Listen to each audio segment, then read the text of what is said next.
Spavaj, Rafiću, hajde, zaspi već jednom. Neću. Sva dobra djeca već spavaju. Ti si ružna. Hoćeš li nešto popiti? Hoću sladoleda. Ako budeš dobar i ako zaspiš, dobit ćeš sladoleda.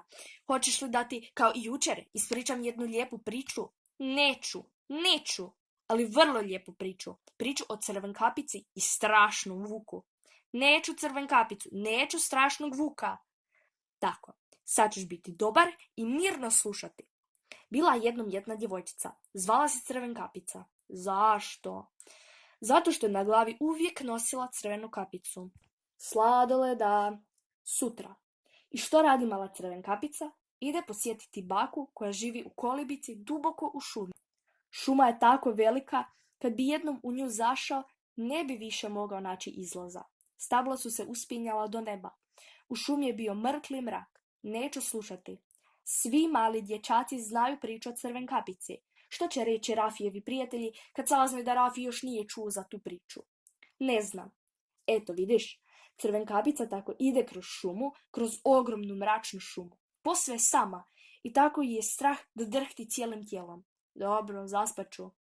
Ne smiješ prekidati tetu Reginu.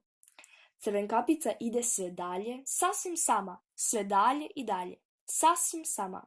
Srce joj tako lupa da i ne primjećuje veliku sjenu koja se skriva iza drveta. To je vuk. Koji vuk? Zašto vuk? Neću vuka. Pa to je samo bajka, ludice mala. A u vuka su tako velike oči i tako žuti zubi. Grrrr. Kad će doći mama? I veliki strašni vuk brzo uđe u kolibu u kojoj je spavala baka. Tiho otvori vrata, prišulja se krevetu i ham ham proždere baku. Au!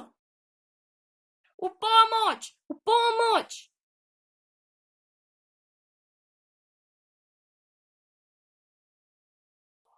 Au! Je li gotovo? Čiča miča gotova priča, zar nije lijepa? Rafi, odmah da si sišao. Što se to događa? Gospođo Popper? Ništa naročito. Mali je danas malo nemiran, pa sam mu, da bi ga umirila, ispričala jednu priču. Hvala vam, gospođo Popper. Što bismo mi bez vas?